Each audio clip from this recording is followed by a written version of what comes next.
everyone, welcome to episode 29 of Brawling Pit, where we talk everything about Brawl, a standard legal commander format. I am one of your hosts, Johnathan Tang. Joining me on the line is Jacob. Greetings. Greetings. How are you doing today?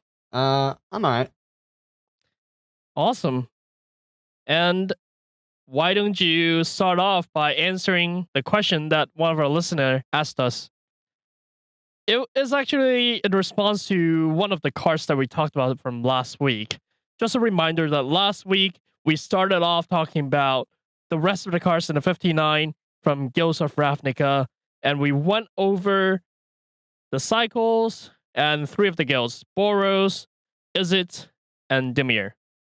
And the listener wanted to know the interaction between the card Chance for Glory, 1 red-white instant for a card that says creatures you control gains indestructible, take an extra turn after this one.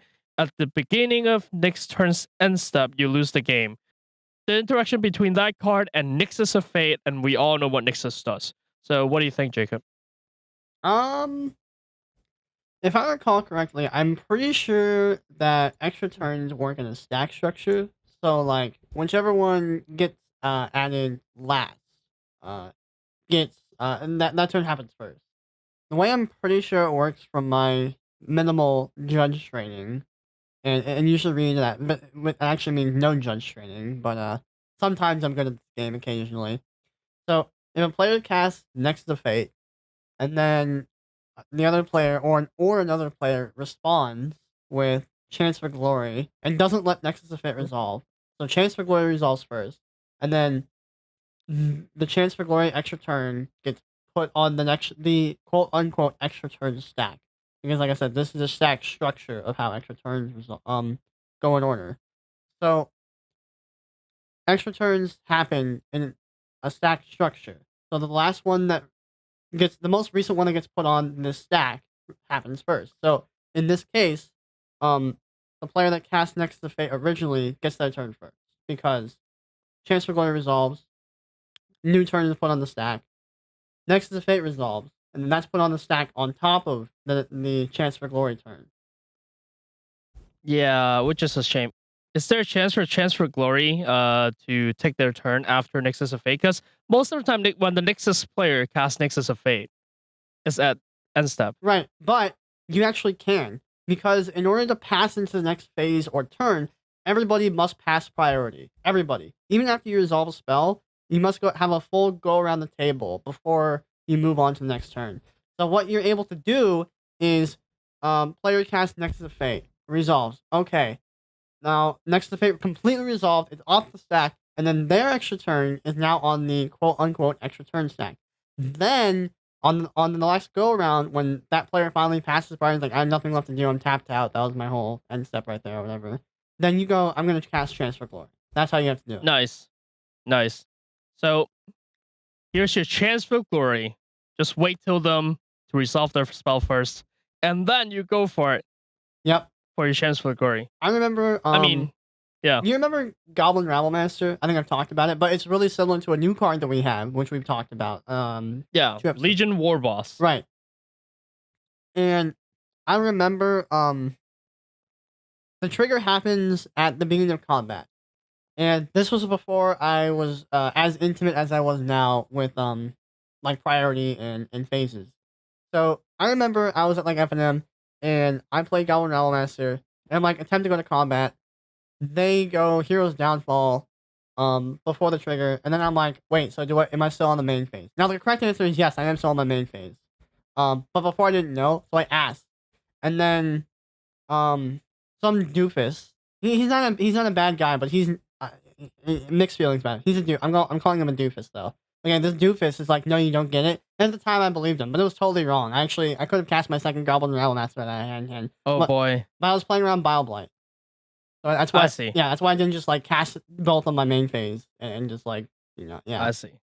Yeah. Well, he wasn't an L2. Yeah. Should forgive him. Yeah.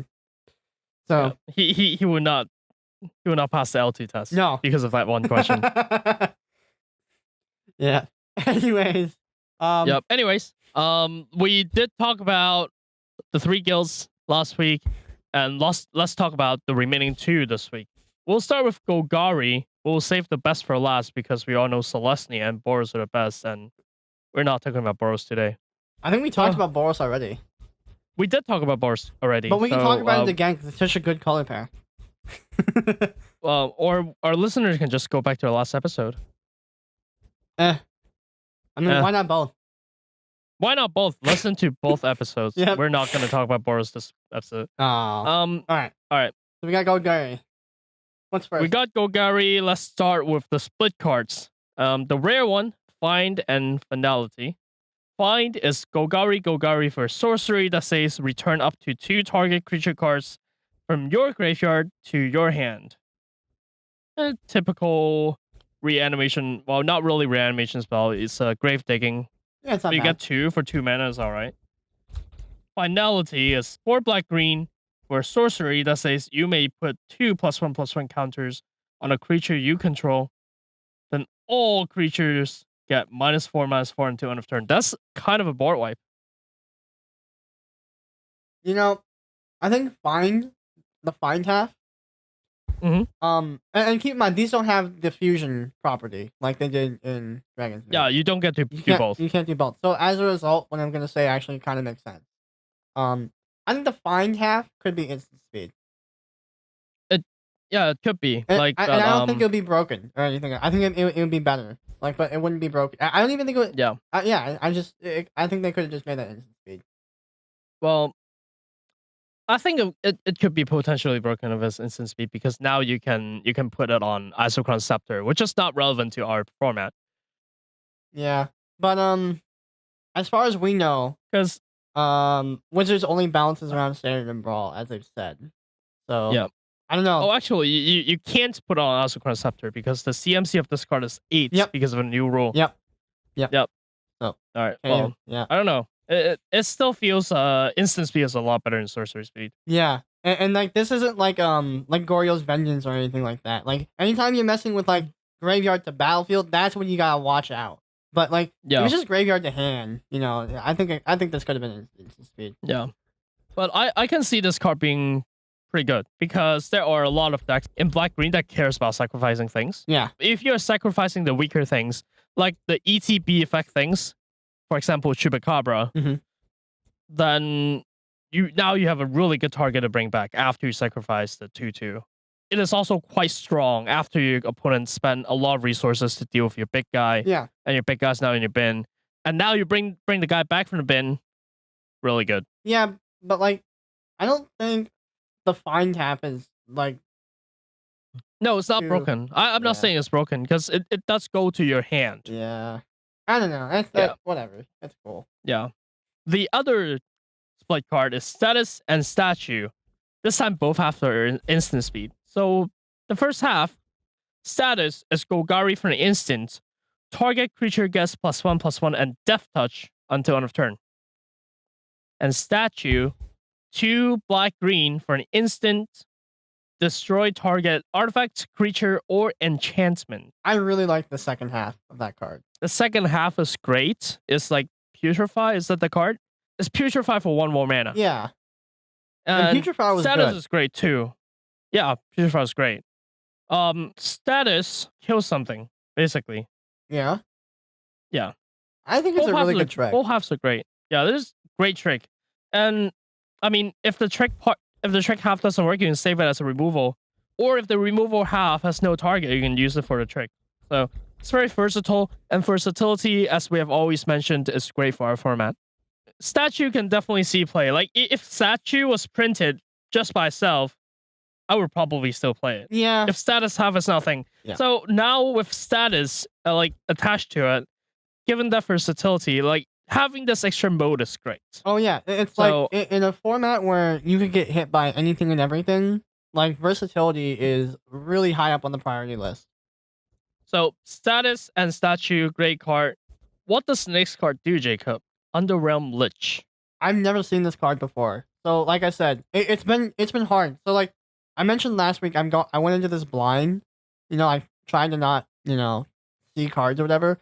This week, I tried to keep the same thing. I did see some new cards. It was hard, you know, because, like, preseason's already like passed, and drafts have happened now. Like it's been hard, but I still kept myself kind of in the dark for some stuff. This is one of the things I have successfully not seen yet.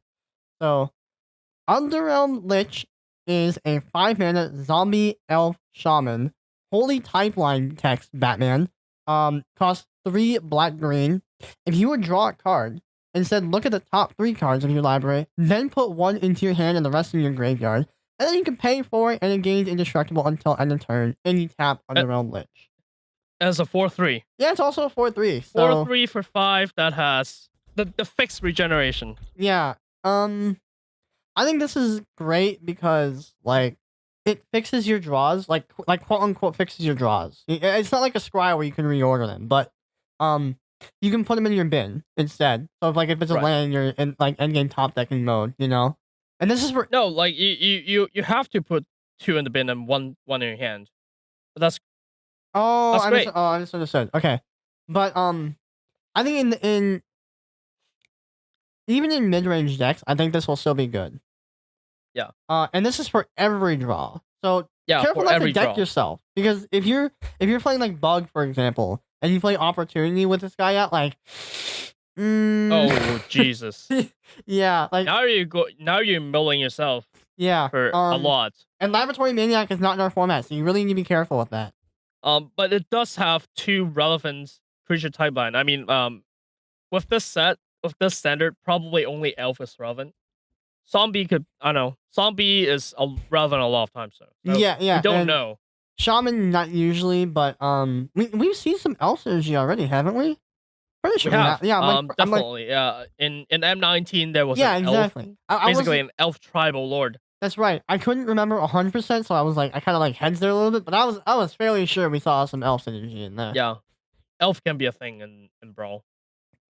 But let's just a fine card. Like Yeah. I think I can definitely see play. Yeah. But I think the next card, everyone knows this card already.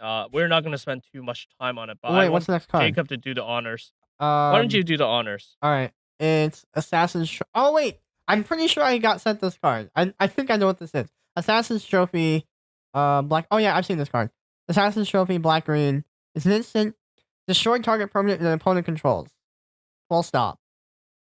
No, I mean, there's more to the card, but like that already sounds pretty good. 2 mana, destroy target permanent that opponent controls. That's already pretty good. Let's look at the drawback though. Is it a drawback or Yeah. an upside? So its controller can search the library for a basic land and put it on the battlefield, not tapped. And I mean, like that's the drawback. So all right, so it is a drawback, but and this is a pretty good card. So you remember me saying that I would play statue? Yeah. When it's just on its half. This is a statue on steroid. Like, not only is it 2 mana cheaper, which is a big deal, by the way. Like 4 to 2 mana is a huge deal, and not only that, it's not limited to the 3 types. It's not limited to just creature, enchantment, It hits everything. Anything.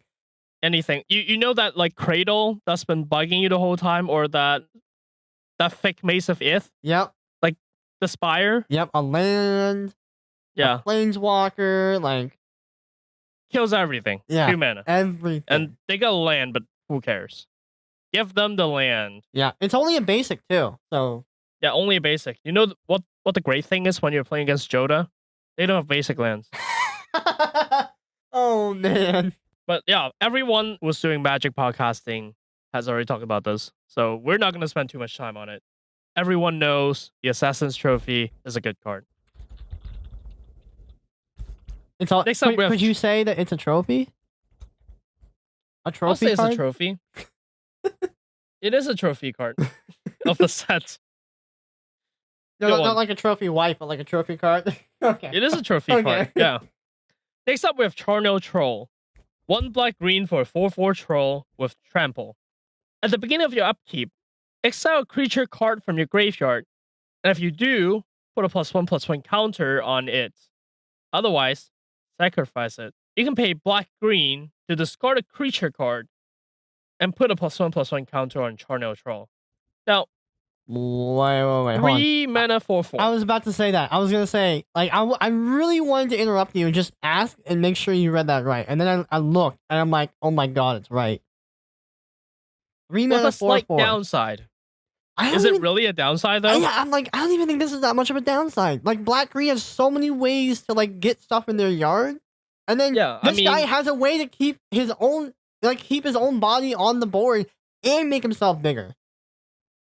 It makes if crazy. you have nothing in your yard, you make him twice as big for that step. Like if you have nothing in your yard, you pay the Black Green, it gets a 1/1 counter. You exile it, it gets a 1/1 counter. Like Yeah. what? Like And that's trample. oh my god! And what happens? And there are mana dorks in this format, right? So Yeah, like, what happens if mine you go like is turn 1 dork blown. and then turn 2 swap troll, turn 3 you pitch, and you obviously the exile ability on upkeep. All right, turn 3, you're swinging for turn 6. 3, you're swinging for 6.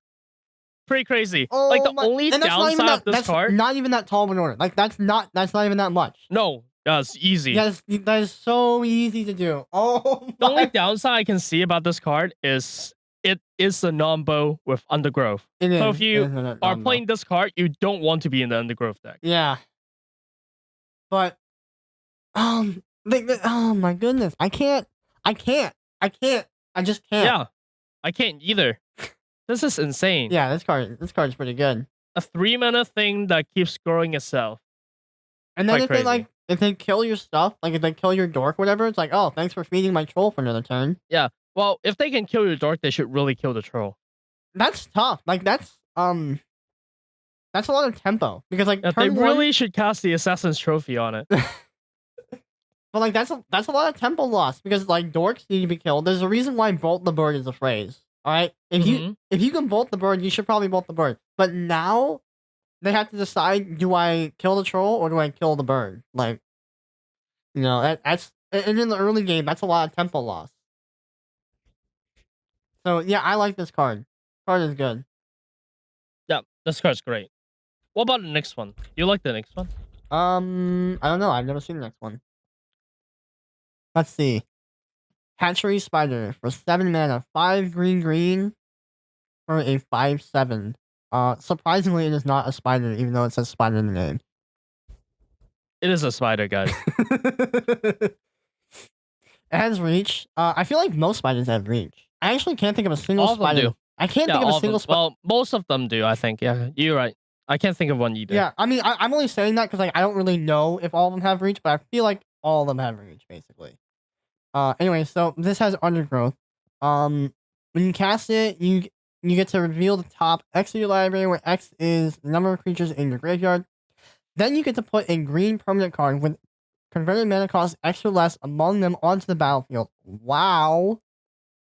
Put the rest on the bottom of your library in a random order. Holy cow. Uh-huh. This is like... This is Genesis Hydra, but like instead of X being your mana pain, X is the amount of creatures in your graveyard. Holy cow. And that's on cast. So when you cast this guy and you have a yard, like a sizable yard, you get a 5/7 plus like the biggest thing that you just pulled off the top of your library. Oh my god. I love this card. Right. This card is And great. as we have already mentioned last episode, Stifle is no longer a thing in our format. You don't need to worry about this trigger getting countered. They can still counter the spider, but go ahead and counter the spider, because when the spider's in the bin, you just pump the X by 1. You know, the really powerful thing about Genesis Hydra was that like you needed 2 kill spells or like a sweeper. And if you countered 1, you know, it's like, well, I'm gonna get a big thing no matter what. So yeah, it's just, this card is great. I love it. Yep. You do have to pay attention though. It is a green permanent only. So if you're in the green black deck, for example, you can't go for the black card. You know, something to note though, it is permanent. So it doesn't have to be just a creature. You can get like a planeswalker. You can get like a Vraska off this. Oh boy, you can get Vraska off this. That's great. That's even better than Hydra. Yeah, I like Spider. Spider's good. This is a good spider. And not all spiders are good. Not all spider not all spiders are good, but this one definitely is Oh good. yeah, this is good. Genesising for a green permanent is good. But speaking of the on color permanent theme, the next one, Mausoleum Secrets, is 1 and a black for an instant that says Undergrowth. Search your library for a black card with converted mana cost less than or equal to the number of creature cards in your graveyard. Reveal it, put it in your hand, then shuffle your library. You know what this card reminds me of? What? There is a card played in the Eternal formats in EDH, for example, that Does it is playing a lot of black decks. Does it rhyme with Mnemonic Tutor? It does rhyme with Mnemonic Tutor. It's Demonic Tutor, which is 1 and a black for sorcery, searches for anything. The only difference is this is an instant speed, which is better, but you can only search for a black card with CMC less than or equal to the number of creatures cards in your graveyard. This is but so you are good. in the green black deck. This is You're in the Undergrowth deck. Yeah. Instant speed. Yep. I mean, you do have to reveal the thing. Well, but dude, I think the downside, Mausoleum Secrets, obviously it's not as good, but like that's a given, you know, because the balance team has gotten way better since Alpha Beta revised, you know. This is still good, despite like the downside of compared to Demonic Tutor. I mean, I feel like we shouldn't even be comparing it to Demonic. I don't think anybody should or anything should be compared to Demonic Tutor, but like, you can only have like a black card. You have to have a graveyard, and you have to reveal it. But like, this is still a good card. Yeah. This is still a good card. Yeah, I just it tutors for your black board wipes. And it doesn't have to be mono black. Right. You can get a Vraska off this. You can get your Vraska off this. I feel like we just said that. Oh, we did. But yeah, Demonic Tutor for black cards. Instant speed. Welcome to Value Town, guys. Wrong podcast. I'm the mayor. Are you Trump? I am. We're gonna build a wall. Oh wait, wrong Trump. Wrong Trump. Wrong Trump. Anyways. What's the next card? Anyway, yeah, let's not talk about that for too long. So we have Crawl Harpooner.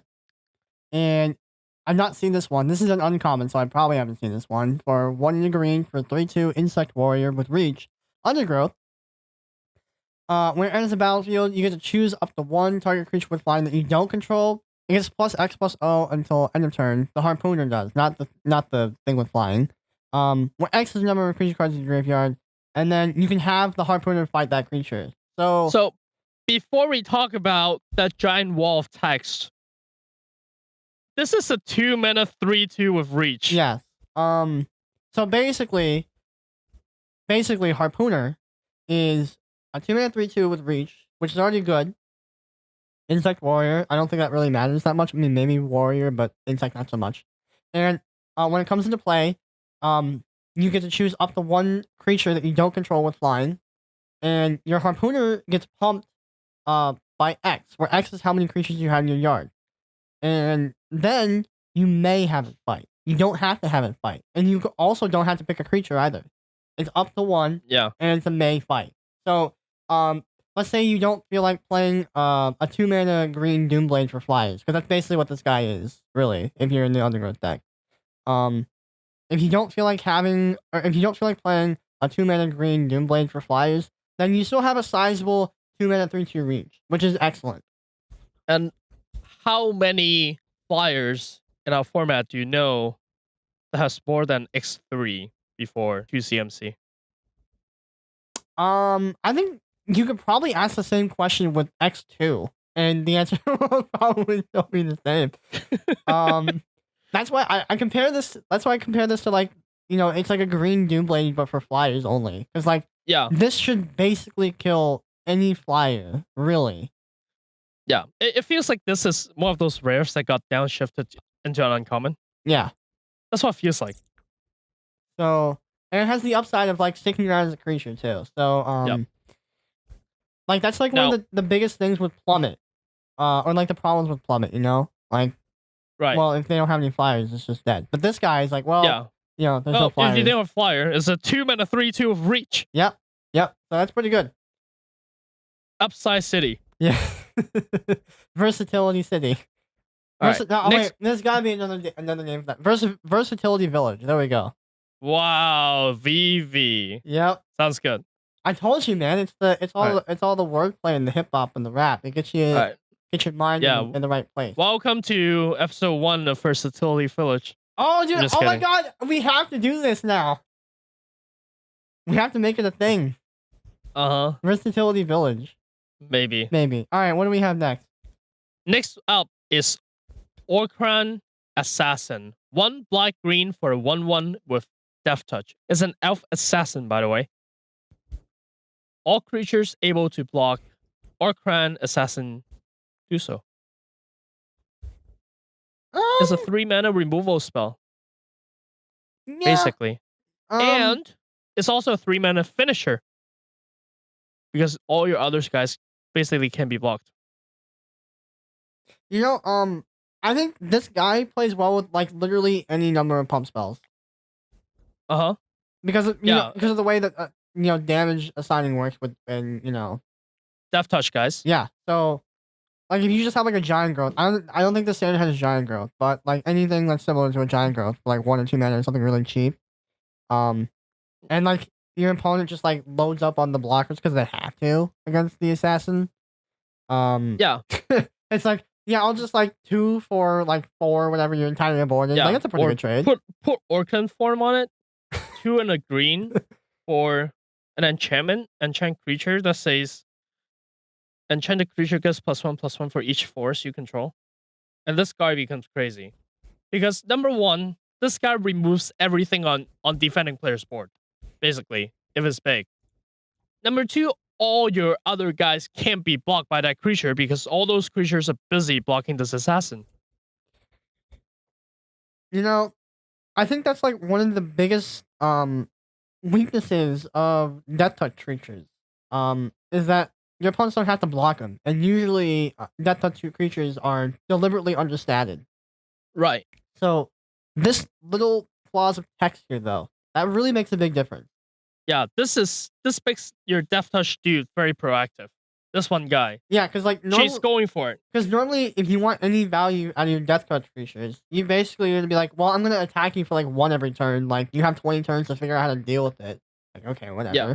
Or your Death Touch guy has to like sit, on defense, and it's like, well, we're gonna stare at each other for a while, and hopefully one of us kills one. Like it just like figures out a way to go over. And so this guy is really proactive, and I love it. Yep. Speaking of proactive, though, last card that we're going to talk about for the Golgari Guild is Undercity Uprising. We're not talking about WoW today. No World of Warcraft. But Undercity Uprising. 2 black-green for sorcery that says creatures you control gain Death Touch until end of turn. Then target creature you control fights target creature you don't control. I dig it. It's okay. Sorcery speed. Tough one. Yeah. No, I mean, but the fight, you can have a giant crazy dude. It doesn't even have to have a big power. All it needs is a big butt to kill someone. Big booties. Big booties. Like you can have your 1/7 now with Death Touch fight a giant guy, and that giant guy will die. I think this is going to be really good in the Sapperling deck. Oh Jesus! Oh my gosh! All right, this is going to my stomach. And also on your point of World of Warcraft, like if I'm looking at this art, if I didn't know what Magic the Gathering was, and I looked at this art, I'd be like, oh, is this from World of Warcraft? Like I'm not even kidding. Well, WoW doesn't have Gorgons yet, but yeah. What am I talking about? We're not talking about World of Warcraft. No World of Warcraft today. Hey, World of Warcraft is a pretty good game. It is a pretty good game. Let's talk more about World of Warcraft. I just made a Blood Elf, by the way. Okay. Yeah, and it's great. I just soloed the last raid, and I'm rich now. I don't believe you. Oh, well, I mean, you're right. I don't play World of Warcraft, so. All right, I'm gonna talk about Magic the Gathering. All right, that's a good call. The next guild. Oh, that works Celestia, one my second favorite of the set. Dude, this is my. I mean, I can't. we're both Naya brothers because you like not. Well, I mean, me more so than you because you mostly like both. But I'm Naya. All right. I love red white. I love green white. I love green red. Green red's probably my favorite color pairing. But like red white and green white are also pretty even in my book too. They're all about the same. Yep. They're all my children. So, like, you can actually feel enthusiasm right now, like rising, because Golgari's like, I don't know about Jacob, but it's definitely not one of my favorite colors. Golgari? Green white No. though. I mean, I don't like Golgari that much either. Yeah. So let's talk about these like, amazing. Something about it. It's just like it just feels weak, even though it's not. It feels weak to me. It's my bias. It's not actually that weak. And the color pairing. This is what they were going for too. By the way, they were intentionally trying. Like you get cards like Putrefy or like and like Brass, like Dirty, like Death, Decay. Like that's what they're going for, and it feels like gross and disgusting for me. That is exactly what they're going for, but I still hate it. Yeah, they nailed it, and it doesn't play well with me. So, Exactly. but green white, I love the flavor, I love the mechanics, and let's start with Assure and Assemble. Their split card. Assure is Celestia for an instant that says put a +1/+1 counter on target creature. That creature gains indestructible until end of turn. I like it. And Assemble is 4 green white for an instant. Creates 3 2/2 green and white elf knight creature tokens with vigilance. 6 mana for 6/6, or you put some counters on a creature. And give it indestructible. And this is an instant speed too. The fact that this is instant speed really, really makes it. Yeah, both halves are instant speeds. And if it weren't instant speed, like I think the Assure would definitely assuredly have to be instant speed. But even if it wasn't, it'd still be like okay, not really. Well, probably not as playable if it's not. The other half though, even if the other half was sorcery speed, it'd still be like okay, not really that great, kind of medium. But the fact that it's instant speed is really important here. Because like what you're able to do is like let's say you already have like a board and you don't want to commit anything extra, like you can wait until like a sweeper happens and then like oh they swept the board, okay, end step, make some tokens. Yeah, now you're protecting something. Yep. So yeah, either protecting something or making some tokens after the board wipe goes off. I like this card. This is a good card. I don't think it's like that amazing of a card, but that's okay. Not every card has to be like a home run. Like this is just like a good solid card. Not too powerful, but it's definitely not weak. Let's talk about the other split card. Flower and Flourish. Flower is a Celestia for sorcery that says, search your library for a basic force or plains card, reveal it, put into your hand, and shuffle your library. And Flourish is 4 green white for sorcery that says, creatures you control gets +2/+2 until end of turn. This is one of those split cards that are both good early and late game.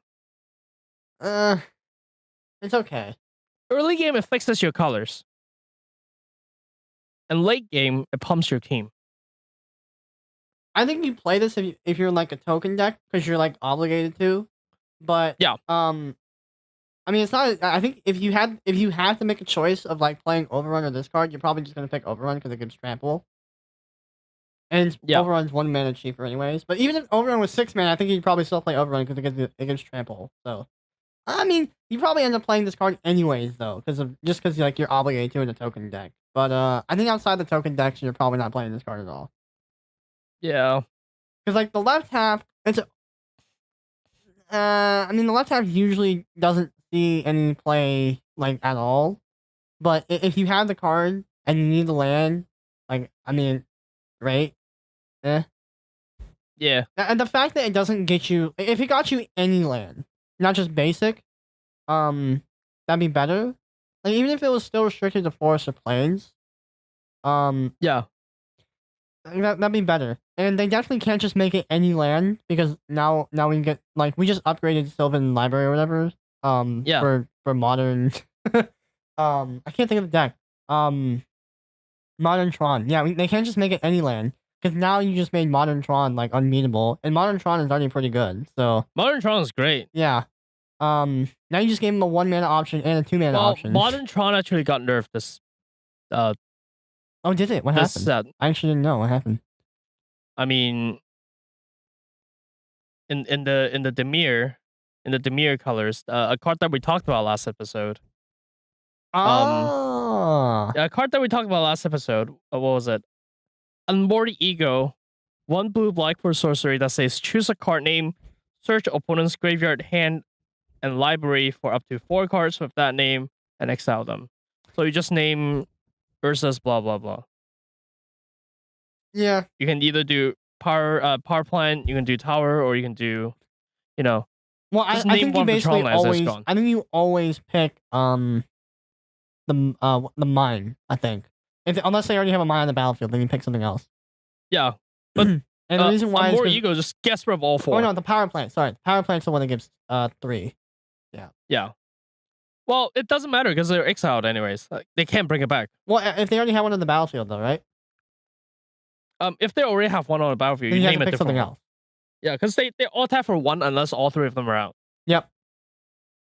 So But there's yeah. no point naming one that's already on the battlefield. yeah, so you just name something else that's not on the battlefield. But if you have the choice for 2 or more, then you always just pick power plant because it gives 3. But yeah, I guess it doesn't really matter. I don't know. Yeah, you're getting rid of all of them anyways. You get rid of tower because tower looks the best, and you want your Yep. opponent to be tilted from not having the good art. Yeah, but that was your tangent of the day. We're Yeah. going back to the brawl portion of Brawling Pit. The next card. going to talk wait, I want about- to do the next card. This card's cool. Okay, go for it. I've never seen this card, and this is an uncommon. Okay. Oh my goodness! Like they've totally increased the power level of uncommons. Like we've seen, this is an uncommon. I don't know if I said that yet. I know I did, but that's the meme. So Conclave Cavalier is green, white, 4 CMC for a Centaur Knight 4/4. It's a knight, and there's some knight synergy in standard. So has vigilance. When it dies, create 2 green and white elf knight creature tokens with vigilance. This is an uncommon. This is the power level that I would expect on a rare or like a mythic. Honestly. Yeah, this is basically an 8/8 for 4. I love it. It's like it passes the vanilla text perfectly. Has vigilance, which is nice, but I mean, like this card wouldn't be any less playable even if it didn't have vigilance. No. And it's like a huge incentive to like not kill it. Yeah. Jesus. And You can exile it. That's fine, but yeah, but if like you destroy it, you get the same number of stats. yeah, after a There's sweeper, no point. it's like it never happened. So this guy, I love it. Yep. I love it. Yeah, you put Helm of the Host on him. Oh man, and then you gotta get it sacked somehow. Yep. You put Helm of the Host on him, and then after a couple of turns you just sport wipe because you're in white. Oh man. Sounds pretty good. Oh man. You know what else sounds really good? What? The next card. We already talked about the next card, but I am still hyped about this card. All right, what is it? March of the Multitudes is X green white for an instance with Convoke. Create X/1/1 white soldier creature tokens with lifelink. This card is busted. Can you imagine this card in standard? I cannot. Okay, so I want to emphasize that creatures who just came into the battlefield can be used for Convoke. Absolutely. So if you have like 2 marches in your hand in standard, you can just Convoke out March, make 16 dudes, and then you Convoke out with those 16 and you make 13. This is secure the waste Yeah, secure the waste. on steroid. March helps with future marches. Holy cow. Yeah, but in our format, we only have 1 March, but Unfortunately. still crazy. So We good. can still use those new guys to Convoke out things. I just want you to know that you can chain Convoke. Are there any revive effects in standard right now? Yeah, if revive were in this format, I'm pretty sure you just play it solely so you can live the dream of March, revive, March. Yeah. Oh my gosh. Yeah. Mm. Buying this card back, that's crazy. Yep. I'm going to let you read the next one because I can't read the name. Okay. I haven't seen this card before, surprisingly. We have Camaraderie. It is 4 green white for sorcery. You gain X life and draw X card. Wow. Okay. Hashtag Sphinx's Revelation in green white. When X is the number of green creatures you control get +1/+1 until end of turn. That's nuts. That is nuts. So- That's insane. What? You march off the multitudes and make Oh, 13 guys. my god. and now you camaraderie. Wow. Holy cow. Sphinx's Revelation is a good card. Yeah, the only difference is this card's sorcery. Sphinx's is instant. Yeah, So that's a pretty big downside. A little bit fixed. But dude. This is still great. You don't just not play it because it's not instant speed. This is great. Yeah, you still play this. This is like, I dump my hand from my board, and everybody else is tapped out because this is the turn I picked, and you camaraderie, and it's great. Yep. Oh man, I love it. This card would be broken if I convoke. Dude. Because you could like march, with the multitudes into camaraderie. Like that'd be too good. Yep. We'll do good. Next up, we have Join Shields. 3 green white for an instance that says untap all creatures you control. They gain hexproof and indestructible until end of turn. Right. So this is very similar to Heroic Intervention, which is 1 and a green for an instant that gives creatures you control indestructible and hexproof. Sorry, permanents you control indestructible and hexproof. So this is a little bit comparable. I just want to know. I just want to ask you, Jacob. Mm-hmm. Is it worth it? Is it worth the 2 and a white to untap all your creatures? Probably not. But also, Heroic Intervention is only like 2 mana. This is 5. Yeah, so that's what I'm saying. Because Heroic Intervention is 1 and a green to give your permanents indestructible and hexproof. Is it worth it to tap on the extra mana, the 2 and a white, to untap all your guys? Yeah, probably not. Maybe if you need redundancy for this type of effect, but I'm leaning towards no. So I like the redundancy answer. Now, is it worth the 3 extra mana if you have more than 3 creatures to untap all the guys for convoking? Maybe if you can like combo off. Like if you're gonna chain off convoke spells, then maybe. But yeah. I think this card has combo potential. Yeah, I think if you're not unless you're playing it for chaining together convokes, I'm not a fan. Yeah. But I'm still playing this card. I mean, come on. Like you want the Heroic Intervention card is broken because it's 2 mana. I think that effect is still good in 5 mana. It still blanks out one of their removal spells, or if your opponent casts a board wipe, now it's asymmetrical because your guys are safe. So I think I would still play this card. Okay. Yeah, I'm kind of on the fence about it. It's not it's not bad. No, it's not bad at all. No. Yeah. No. But I'm on the fence about it. Yeah. It's a good effect, but I don't know. To me, 5 mana is just so much. I don't know. Yeah. I'd have to play around with it, and I'm not kind of warm on it right now. All right, so we'll come back to this card in a couple of weeks. But Okay. I want you to look at the next one because I think you go crazy reading the next card. Okay. All right, we have Knight of Autumn. I've also not seen this one. Knight of Autumn, 1 green white, 3 CMC for a Dryad Knight. 2/1. When it enters the battlefield, choose 1. Put 2/1/1 counters on the Knight of Autumn. Destroy target artifact or enchantment, or you gain 4 life.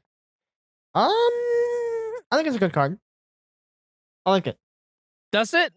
Yeah, this is a good card. So, do you think Reclamation Sage is a good card?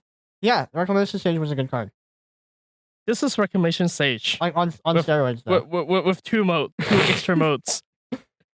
So you know how it feels bad when you have to play Rec Sage on turn 3 because, when you top deck Rec Sage, and your opponent has a lot of creatures that will attack you. Yep. And you don't have a target for him, but you're still playing it because you don't want to die. It feels bad. Knight of Autumn fixes that problem. You don't need to worry about no target anymore. I thought you said I was gonna bash this card. This card is good.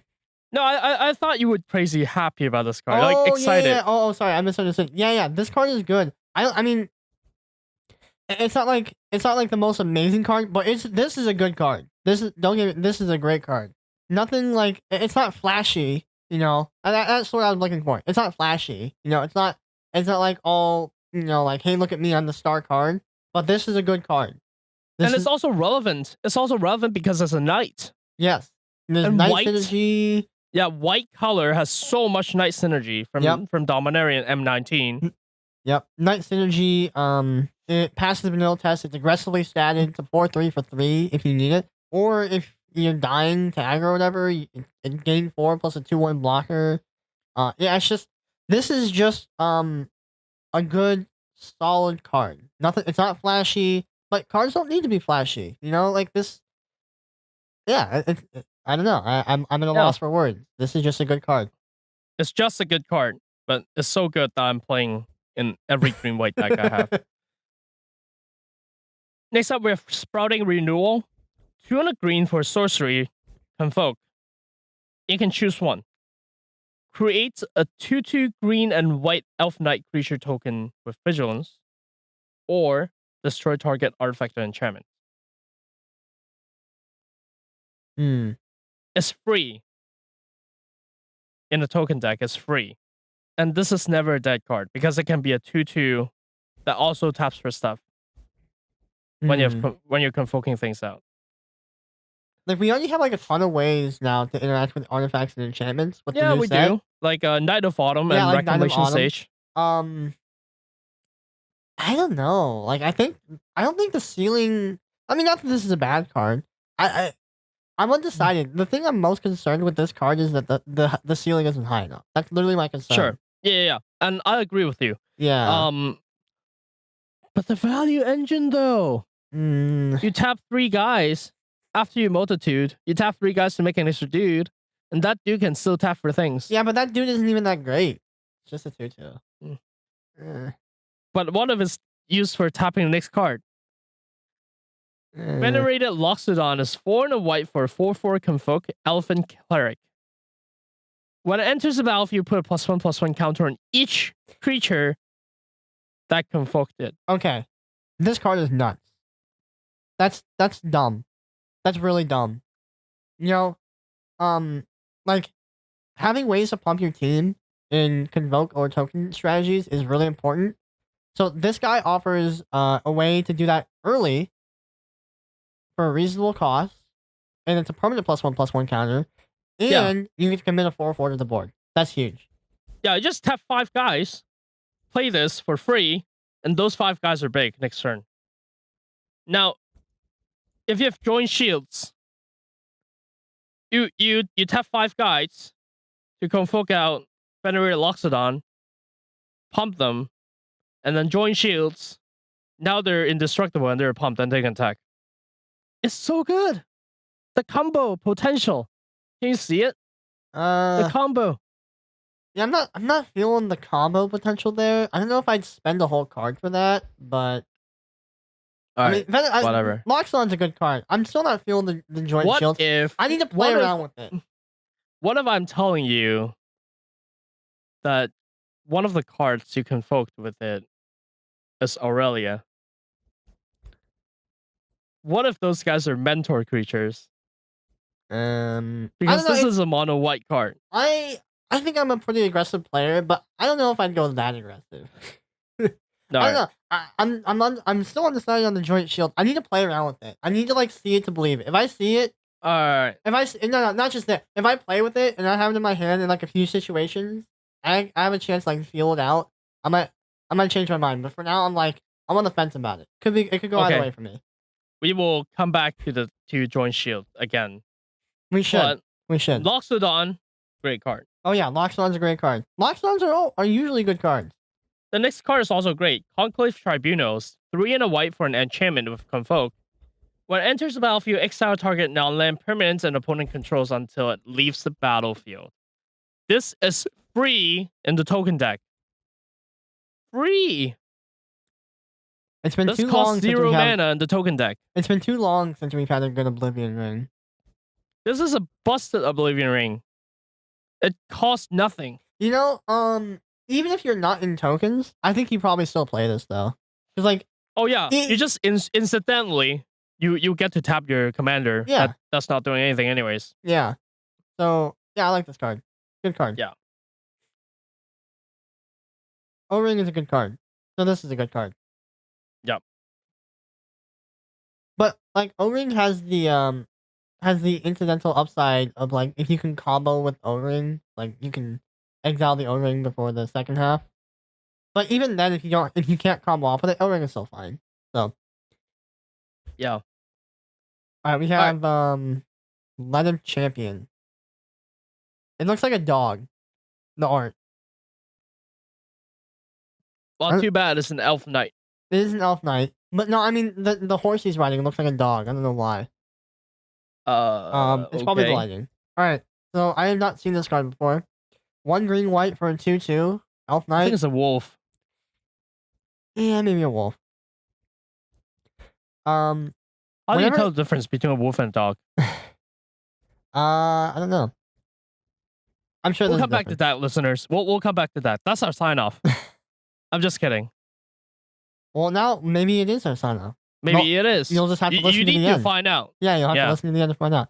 Anyways, whenever Leather Champion attacks, you may tap any number of untapped creatures you control, and it gets +1/+1 until end of turn for each creature tapped this way. Okay. And you can pay 5 to make a 1/1 soldier creature token with lifelink. This is a mana sink that in late game when you're in top deck mode. Yeah. Because in the green white deck, there are just not that many ways for you to draw spells. Camaraderie is like the only notable ways to draw cards right now. I mean, there are other ways, don't get me wrong, but like that, there are not that many. And when you don't have spells to cast, big dudes. Yeah, Leather Champion definitely has a great ceiling. It's like I worry about the floor, really. The floor is a 3-mana 2/2 that can pump itself. Yeah, it's not bad. I don't know. It's like, yeah. I guess it really is. I guess I really am just worried about the floor. I don't even think the floor is that bad. So, well, don't worry about the floor that much. As long as you don't trip, you're fine. Just stand upright and walk straight. Okay. Don't worry. Don't like step on stuff. Tie your shoes before you walk. I think this is a fine card though, for sure. Yeah. A fine card. Next card is also all right actually. Next card is all right. World Soul Colossus. There's 2 CMC card with the name Colossus in it. Oh. It's green white for 0/0 elemental. Wow. With Convoke. Wow, dude. World Soul Colossus enters the battlefield with X +1/+1 counters on it. Oh, is it actually the converted mana cost too? Yeah. Ah. With Convoke. Pretty good. Can you give it trample? If you give it trample, it's even busted. Yeah. Just give it trample. Like, all you need to do is cast multitudes, cast March of the Multitudes, make a crap ton of dudes, tap out those new dudes to cast Colossus, and then give it trample next turn. Can you pull it off? I think you can. I think you should try. Yeah, I think so. Yeah. Yeah, the only way you'll get blown out, like, I mean, they can obviously remove it, but they can also do this next trick on you if you're playing the mirror. Alright. Pause for Reflection is 2 and a green for an instant that has Convoke. Prevent all combat damage that would be dealt this turn. It's a free fog. This fog is free, man. No. You know how like we're saying like those 1 and a green fogs are bad? This one is free. It costs nothing. Why did they make the Nexus fog deck better? Why? Why? Turbo fog now has a fog that's playable. Instant speed too. Instant speed, Convoke. No, they made a turbo fog better. They made turbo fog better. Yeah, Nexus of Fate can do work with this card. This isn't even gonna see play in the right deck. No. They gave it Convoke because it's like, oh yeah, Convoke, it'll help the token decks, but the token decks are gonna play this card. I'm not gonna play this card. Yep. No. Oh man. The Nexus deck though. Oh yeah, Nexus is gonna play it. But that's it for our guild cards. We still have some monocolor cards that we want to talk about, and let's start with white because Woodwork order. Also, white is right. The first card is Divine Visitation, 3 white for an enchantment. If one or more creature token would be created under your control, then that many 4/4 white angel creature tokens with flying and vigilance are created instead. So every time you make those 1/1 dudes in your Celestia deck, you're now making 4/4 Serra Angels. Yeah, this card, if you're playing... Okay, first of all, let's just get this out of the way. You're playing this card in a token deck. Like, there's no if, but, whatever, how that phrase goes. You're playing this card. You have to. Yes, it's a 5-mana do nothing. But, if it sticks, and you're in tokens, you kind of win the there game. are a lot of 5-mana do nothing cards in formats like ours. Do you remember Doubling Season? That do nothing card. 5 mana. I think it's 4 mana. Green. Oh, no, yeah. That's Four to green. Yeah. This card is like Doubling Season. This card is great. Except they work together.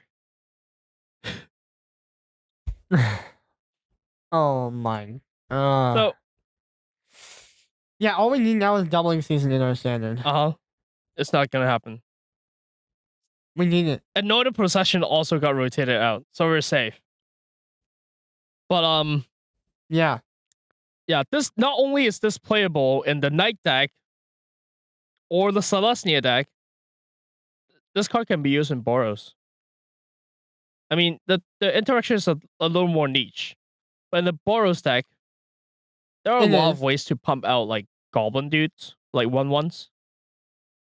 Legion War Boss goes crazy with this guy. Yeah. Because War Boss, every single combat makes a 1/1 Goblin that must attack if able this turn. You don't get a Haste Goblin anymore. You don't have a Mentor target anymore, but who cares? You get a Serra Angel. You get a Serra Angel instead. Oh, darn. I can't attack with my Goblin this turn. Oh, man. I got a Serra Angel. This is just the worst thing in the world. Oh. Pretty crazy.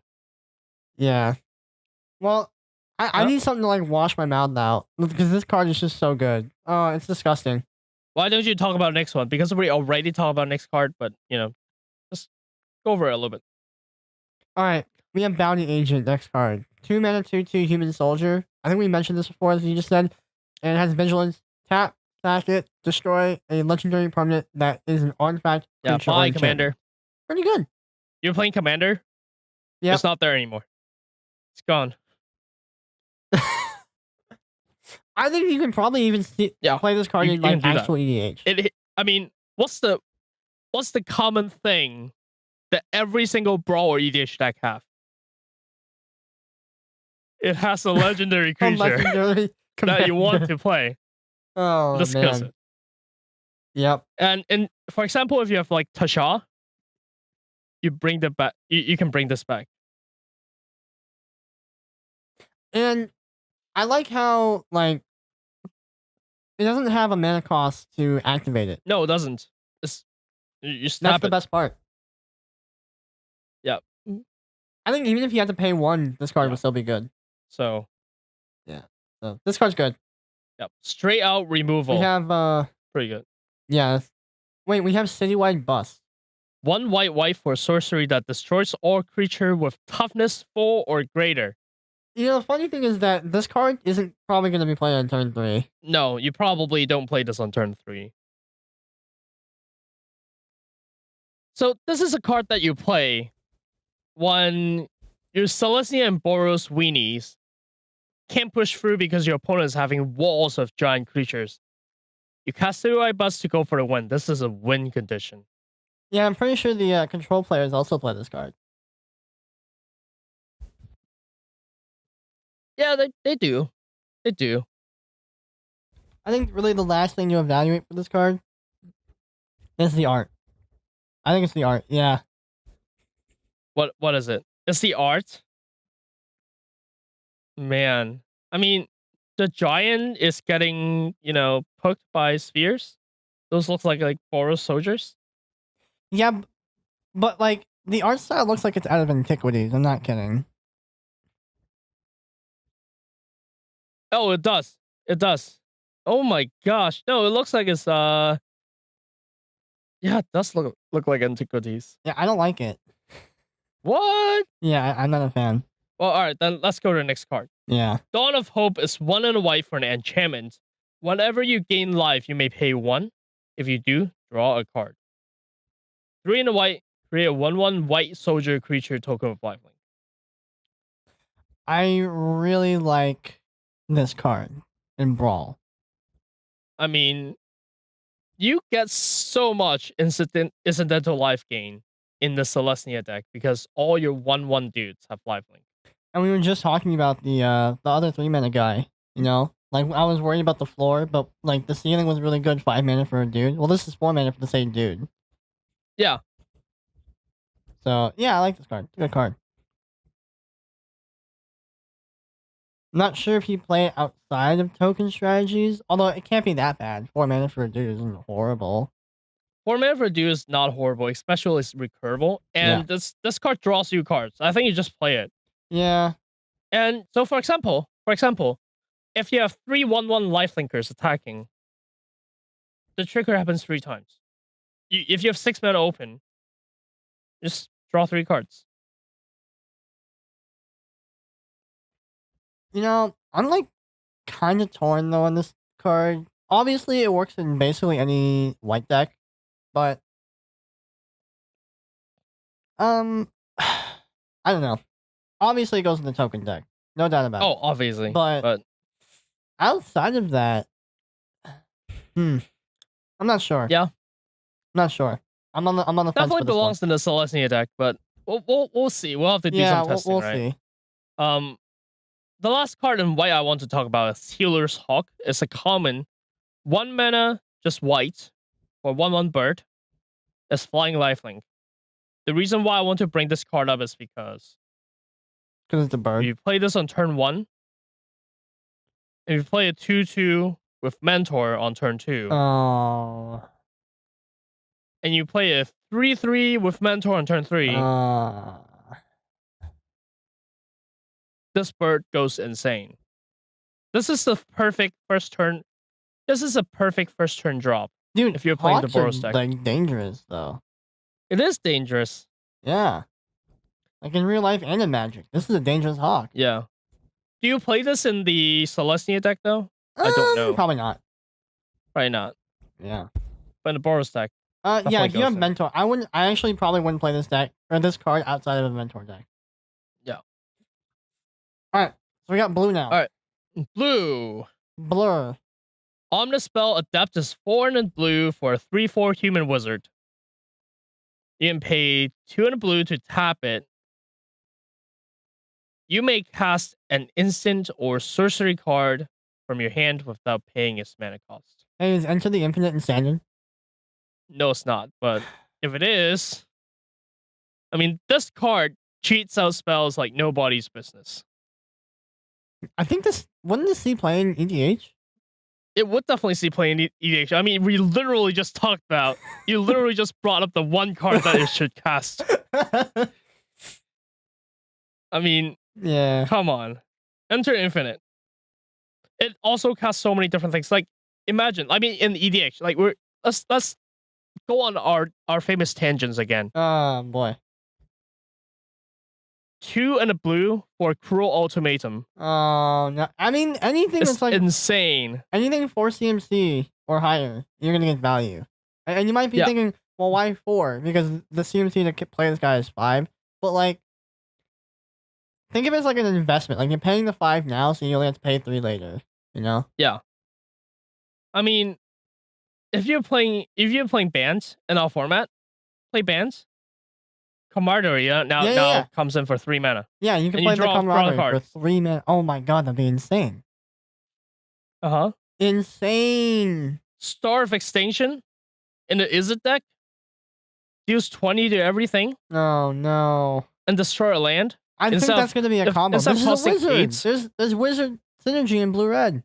There is wizard synergy in blue-red. Yeah, I think... You know what else? You know what else this card synergizes with? What? Nexus of Fate.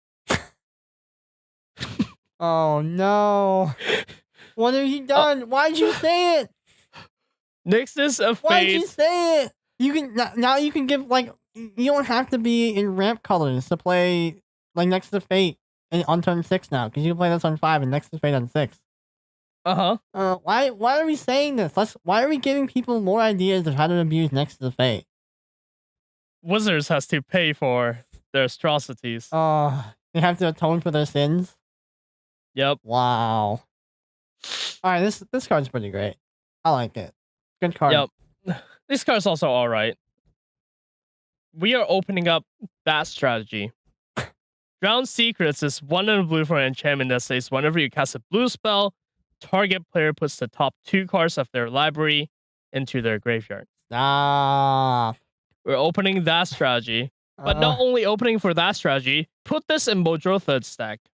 You put this in Johnathan and it says, whenever you cast a blue spell, draw 2 cards. No. A 2-mana enchantment. It's too good. It's alright. No, well, draw those. You know what it's synergized with? What? Blue The spells? next card. They reprinted the next card. Necroamoeba is 1 and blue for 1/1. I've heard about that. Narcomoeba. I remember Narcomoeba.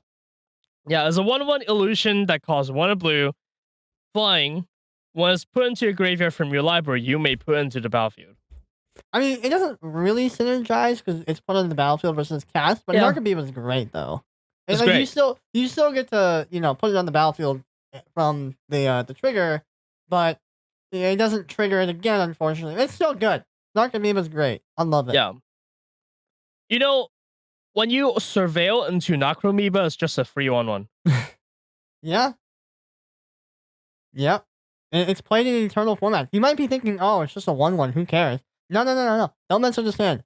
Narcomoeba is played in all the eternal formats with broken library graveyard strategies. The OTK Dredge decks run Necroamoeba. Oh yeah. No, Narcomoeba is a wonderful card. Maybe not in standard, but trust me, it's a good card. Yep. The next card is a card that I will definitely experiment around in a new Joda deck that I'm toying with. Guild Summit is 2 and a blue for an enchantment. When Guild Summit enters the battlefield, you may tap any number of untapped gates you control. Gates is a land type. Draw a card for each gate tapped this way. Whenever a gate enters the battlefield under your control, draw a card. I like it. Yeah. Not bad. It belongs in the 5-color gate deck. You can ask Bill if he likes that. And this card is only going to get better when we get more gates. Yeah, when next set rolls around, when there are 11 gates and stuff, So, speaking of Joda, with the Omnispell Adept, like, with the release of that card, now everybody can play Joda. Like, a Joda-esque style. And Joda gets even better now with everybody else. Oh my gosh.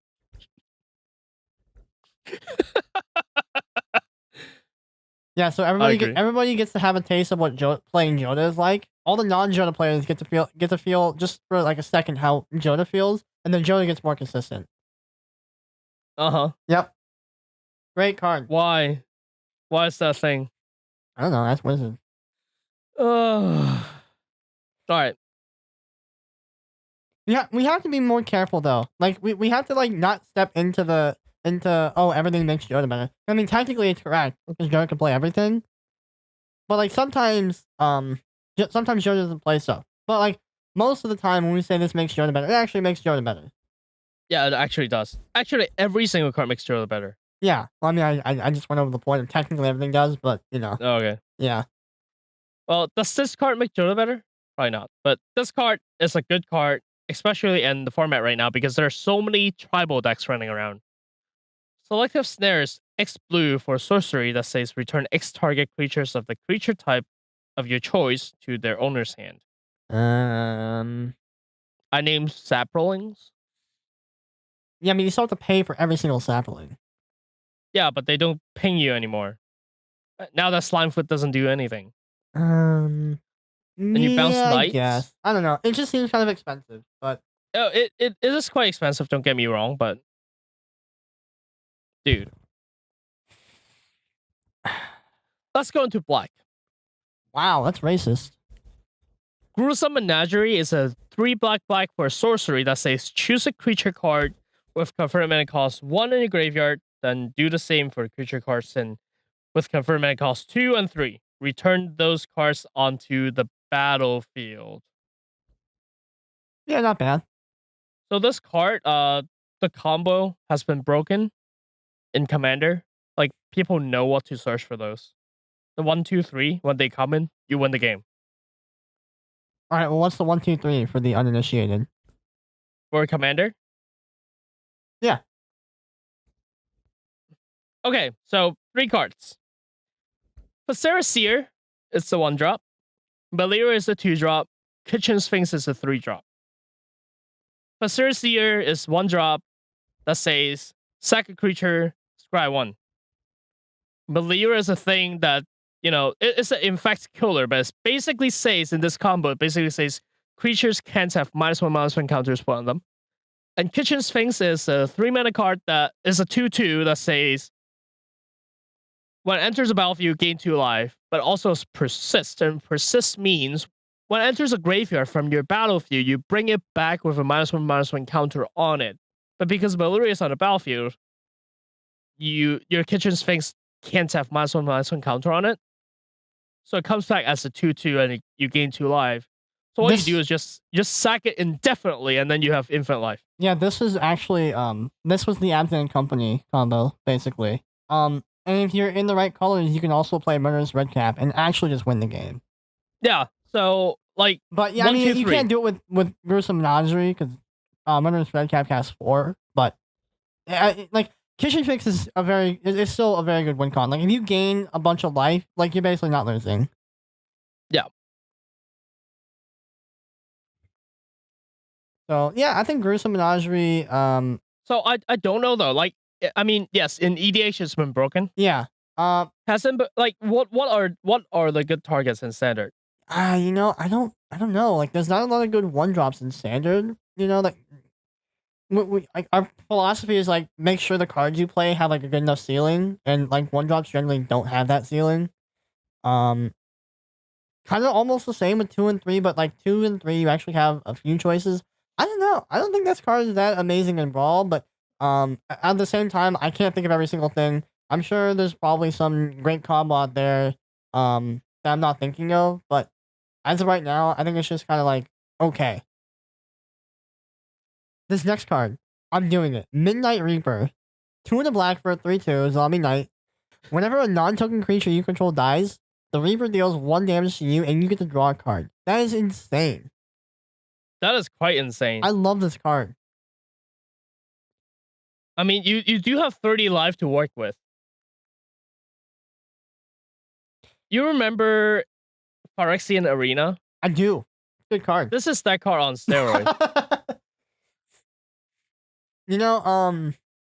Something to note just for the not as experienced players, if you get swept and Reaper's on the battlefield with your other non-creature tokens, the Reaper will see all those deaths. That's important to note. Remember last Standard, I remember telling you, hey, we should make Slimefoot junk somehow. But there wasn't a junk commander. I don't think there's still a junk commander. I don't think there is. But if you could somehow make junk Slimefoot, not even just slime, just junk tokens work, that'd be great. Because you have all the green-white, token synergies and population, etc. And you have the black-green with Slimefoot, right? And you have this card, Midnight Reaper. Yeah. Yeah. So, I don't know if there's a junk commander. I don't think there is. There isn't right now. Yeah. There isn't an Absent commander, by the way, guys. It's Absent, it's not junk. You're junk. No, your face is junk. Only the OGs will call it junk, okay? But if I call it junk, I'm sorry. I will try to call it Absent, but I sometimes just you literally just said Absent Company over and over again. I did because that's what it was called. I'm sorry. So I flip flop a lot sometimes. All right. Anyways. Let's move on to the next card. Yeah. Oh, go for it. Sorry, go for it. Yeah, if you can figure out a Jonah, I know we joke and meme a lot about Jonah, but Jonah's the only eligible commander for an Abzan token deck. If you can figure it out, let us know, because I think Abzan tokens has real potential despite not having a real commander to pilot it with. All right. Let us know. But the next card It's like an opposite of Citywide Bust. Ritual of Suit is 2 black for a sorcery that says destroy all creatures with confirmed mana cost 3 or less. I like it. This kills the token deck. This does kill the token deck. And This kills the Boros deck too. it does kill the Boros deck, except Aurelia. But like basically still kills the Boros deck. You know, I think this is a better card than, you know, like the Drown in Sorrow-esque card. Like in a lot of Maybe. standards, there's like 3 mana, like deal 2 to everything or -2/-2 or whatever to everything. There's a lot of those. This card reminds me of Languish. I Yeah. can compare this card to Languish. Yeah, Languish. Languish is a good comparison. -4/4 for 4. Yeah, so it's not gonna kill like the bigger stuff, but it's good to stave off early aggression. So Right. I like this card. It's a good card. Yeah. So aggro players beware, this card exists. Yeah, you have to play around it. That's the hardest part. People say aggro is so mindless, it's so brain dead. It's not, because the only time that anybody remembers aggro being easy for the aggro player is when nobody else had a sweeper, and then they didn't get punished for overextending. So Yeah. So let's move on to the next color. My favorite color, red. Start off with Arc-like Phoenix. 3 in a red for a 3/2 Phoenix with flying and haste. At the beginning of combat on your turn, if you cast 3 or more instant and sorcery spell this turn, return Arc-like Phoenix from your graveyard to the battlefield. This is weird because it is on the aggro plan, yeah, but it also wants you to cast spells. I think it's this also can be really played hard too. 3 spells. in the burn deck. Yeah. This is playable. Don't know if this is viable in our form. No, I'm not feeling it. Also, this is gonna be nitpicky, and I'm probably the only one that notices this. The word "and" instant and sorceries. I think they meant to write instant or sorceries. Yeah. Because I think "and" like logically changes this technically, but we know that they meant like, okay, 3 or more instant. Yeah, or, and they mean and or, I'm pretty sure. Yeah, and slash or. Yeah. But Yeah. I think just having "and" there technically changes the logical outcome, but nobody's gonna hear that. So, but don't get me wrong though, this card is still a 3/2 flying haste on turn 4. So play this in Aurelia. I don't know. No, I don't know, man. Like, it's competing with Aurelia. Yeah, it is the same CMC. I don't know. Maybe It you still doesn't- do, because like you probably cast Aurelia on 4, and then you cast this on 5. But Yeah. like It doesn't die. It doesn't die to Ritual of Suit. it doesn't die to Ritual Suit. I don't know. This is a tough one for me. I think. I don't know. I think this fits into both the burn deck or the counter burn deck. Actually, the counter burn deck has more counters than Yeah. burns nowadays. I don't know. This card's tough. Yeah, tough. I can't really say just for sure if this card is like good or bad. And usually it's pretty obvious. Like, oh, this card is good, it'll see play, and this card is bad, it won't see play. This card is Yep. weird. So, like on one hand, 4 mana, 3/2 flying haste. It's aggressive, but once again, you're really worried about that ceiling, and to obtain that ceiling, you have to play kind of like a strategy that doesn't usually get played with red aggressive decks. So Yeah. it's tough. This is a weird one to evaluate. Yeah.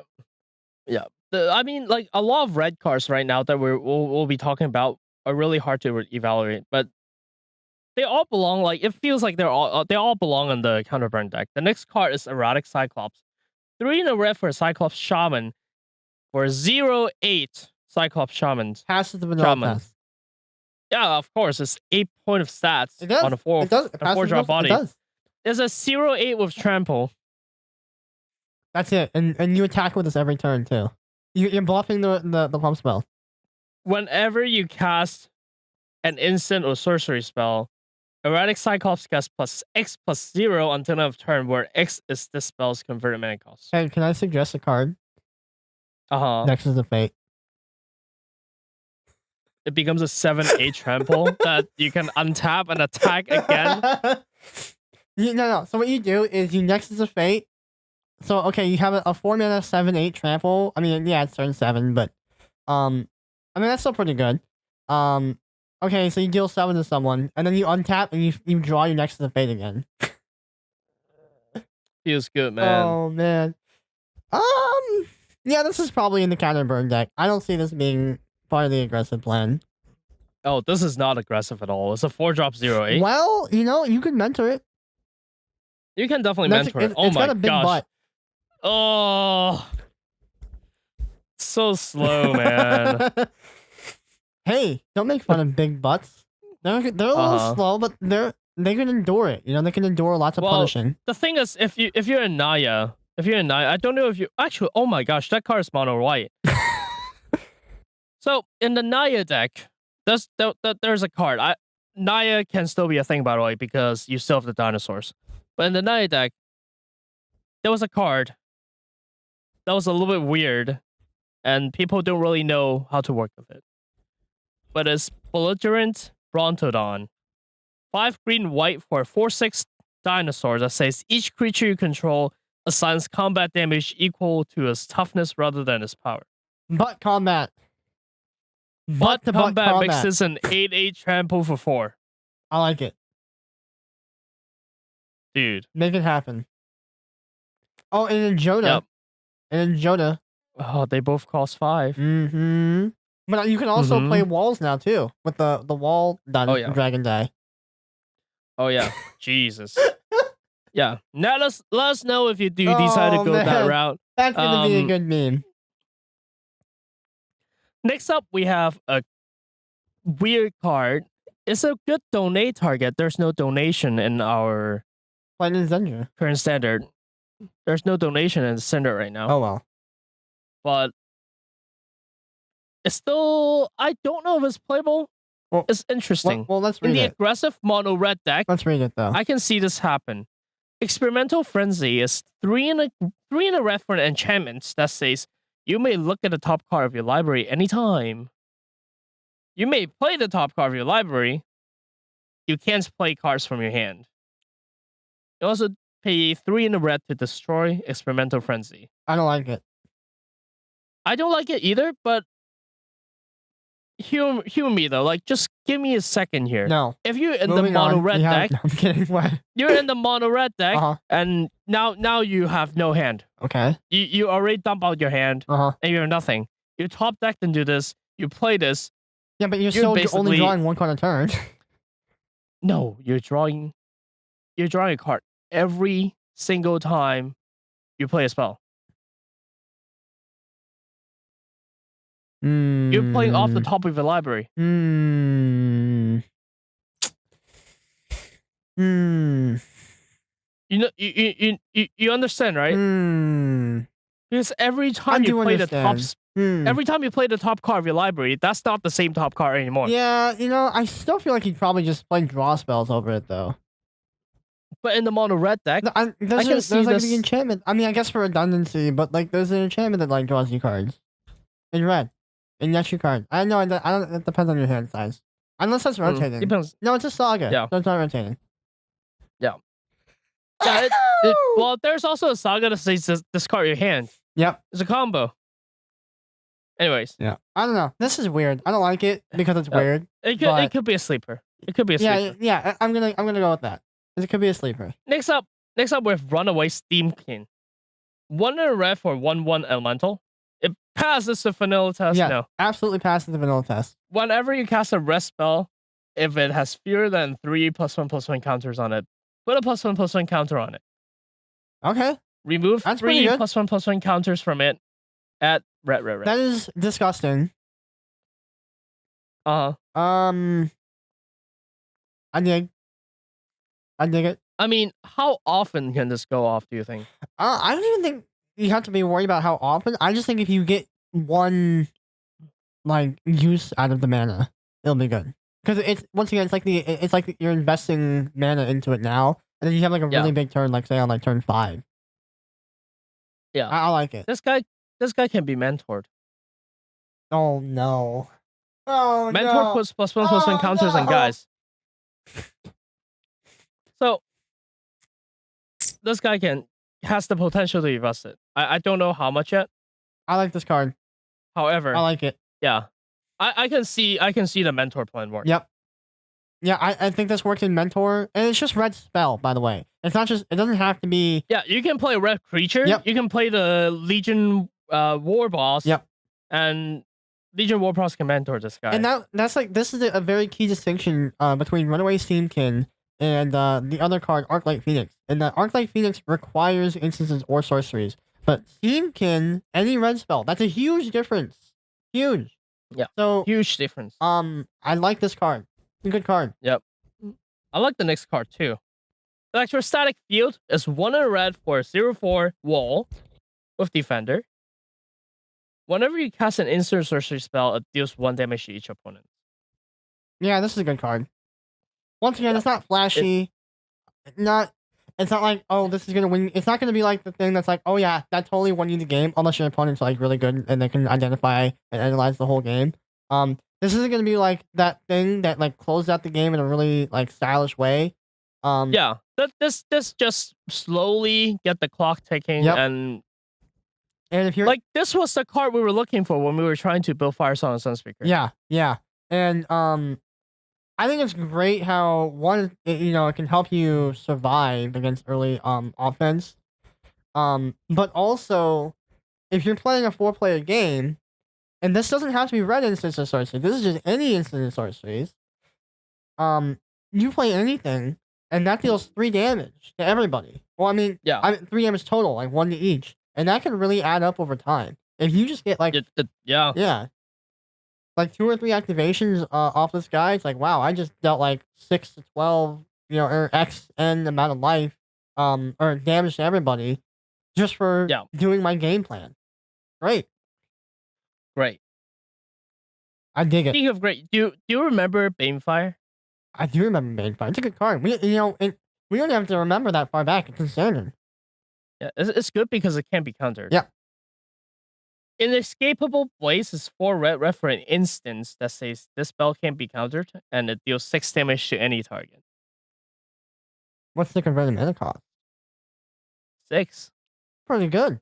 That's better than Banefire. That's better than Banefire if X is less than 5. Yep. I like it. I think it's really good design wise too. Because it's like on one hand you're giving up flexibility, but on the other hand, you save a mana. So yeah, it's also very, very flavorful. Look at the art. I like the art. I was gonna comment on that. Look at the card name. And look at the art again. Yep. It reminds me of the Indiana Jones scene when he's running away from the giant rock. Except, I don't think he's getting away from that giant rock blaze thing. Yeah, and look at the flavor text. Mizzix is I have a Mizzix deck, Mizzix Commander deck. Mizzix is the narrator of this flavor text, and she says, the Izzets are blamed for every little disaster, which is unfair because we only caused most of them. Terrible. While we're talking about flavor and art, I also want to say Electrostatic Field also has kind of cool art. Yep. Yeah. What do we have in green though? No High Ferox is a 2 green or a 6/6 beast with hexproof. That's pretty good. Pretty good. Oh boy. You can't cast non-creature spells. Oh, okay. I mean, in the right deck, that's fine. But yeah, who cares? Yeah. Okay. Is there anything else? You can pay 2 to have no High Ferox lose all abilities until end of turn, and any player may activate this ability. Oh. So they can pay 2 to nullify the hexproof, but it will also nullify the non-creature spell cost, which will allow you to protect it. Right.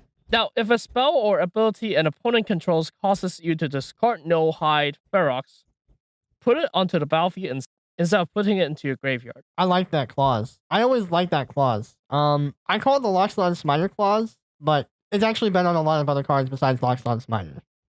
Oh my gosh. I'm gonna let you read the next one. All right. Beast Whisperer. Never seen this one before. 2 green for a 2/3 elf druid Whenever you cast a creature spell, draw. Come on! Come on! You draw a card whenever you cast a creature's. God, what's that other card? There's an enchantment for 3 mana that does this. It has the exact same text. Oh yeah, it's the same thing.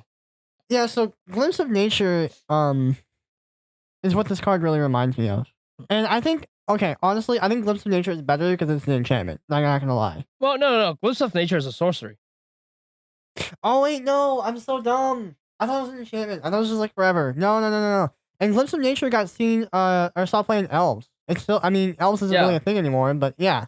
It's green for sorcery that says whenever you play a creature spell, this turn draw a card. Yeah, and I think it's possible that this card might see play in Legacy Elves because, and it's funny, it's ironic actually because in Legacy normally you don't play anything above 3 CMC basically, but this guy's 4. But the fact that he's an elf, and elves usually have ways to, like, cheat out other elves basically. Yeah, this is like the most relevant creature type. Yeah.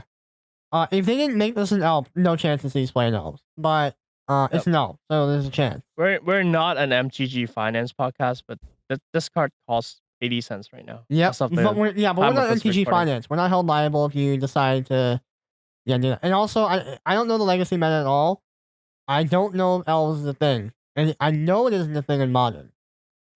Well, I mean, it is, but it's not like top tier right now. Yep.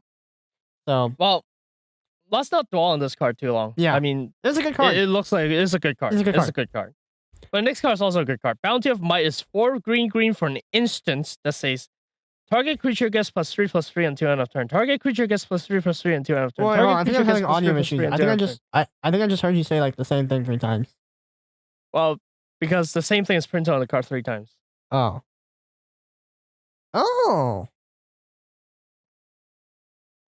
So it could be 3 different targets, or you can target 2 things and one other thing, or you can just target 1 thing 3 times. Yeah, you can target 3 things. You can target 2 things, or you can target 1 thing. Very versatile. Good in the token deck. Yeah. Throw all of those on your 1 black-green 1/1 Death Toucher. Oh. Game over. Oh yeah, game over. They can't stop you. I'm gonna let you read the next combo piece.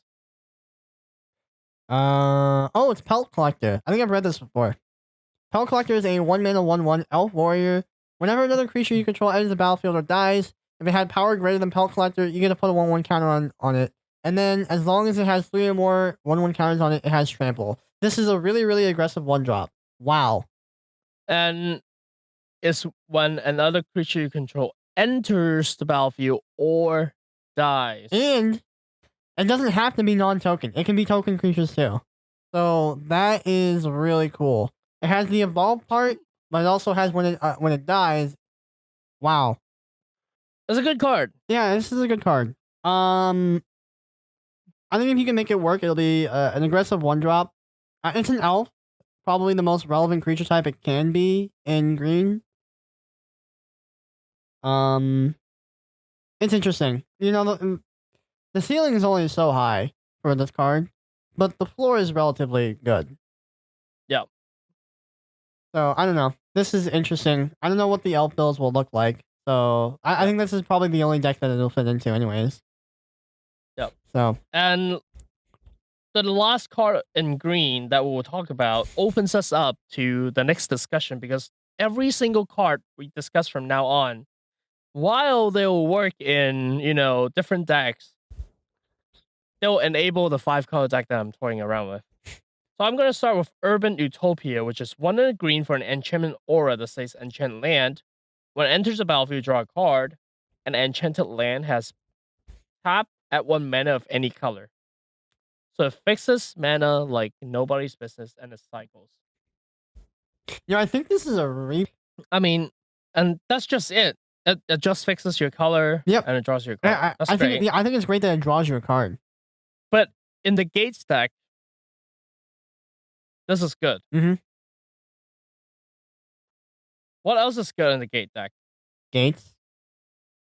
Well, Gates, yeah, but Joda. Let's talk about. Joda is great, but let's talk about Chamber Sentry. So Chamber Sentry is an X mana for 0/0 construct.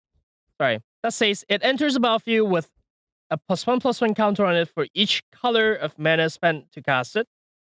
You can pay X to tap and remove X +1/+1 counter from Chamber Sentry that deals X damage to any target. And you can pay white, blue, black, red, green, Uberk to return it from your graveyard to your hand. So this card's deep. Yeah, it is. It is. A lot of pieces. So the first part, a Sunburst, and it comes in with the number of +1/+1 counters you spend to cast it. In the 5-color deck, this can range from 1 to 5. It doesn't matter, but it comes with some number. And a card that's been very scary. We thought it left our format. Walking Ballista. We thought it left our format. No. This card is basically the new Walking Ballista because you can pay X and tap to ping things. I'm so tired of Walking Ballista, and when I'm finally oh, it's gone. It's not. Yeah, you can pay X and tap to ping things for a number of +1/+1 I mean, counters. at least it's like a nerd version of Walking Ballista, at least, but it's still pretty good. So the downside of Walking Ballista is you cannot reanimate Walking Ballista. Right. This card allows you to pay Uber to bring it back. Mm-hmm. Pretty good. I like it. Pretty good. I like it. It definitely has that ceiling that you look for. Pretty decent card. Pretty decent. And this card can be mentored. Oh, no! What have they done? What has Wizards done? Next card, we have a reprint. Chromatic Lantern. Oh, I love this card. It helps Joda. Everything helps Joda. 3 mana for an artifact that says lands you control have tap to add 1 mana to any color, and you can tap to add 1 mana of any color. The cost is on par with any mana rock we have. Yeah, we were already going to be playing mana rock. Like, our mana rocks are already only they're all 3 drops. Yeah, this card's great. Not a lot to say about this card other than play it if you have 3+ colors. Yeah, I'd probably play. Well, if you're playing a 3 mana card or 3 CMC mana rock, even in a 2-color deck, you probably still play it. But definitely, almost an auto include if you're 3 or more colors. Yep.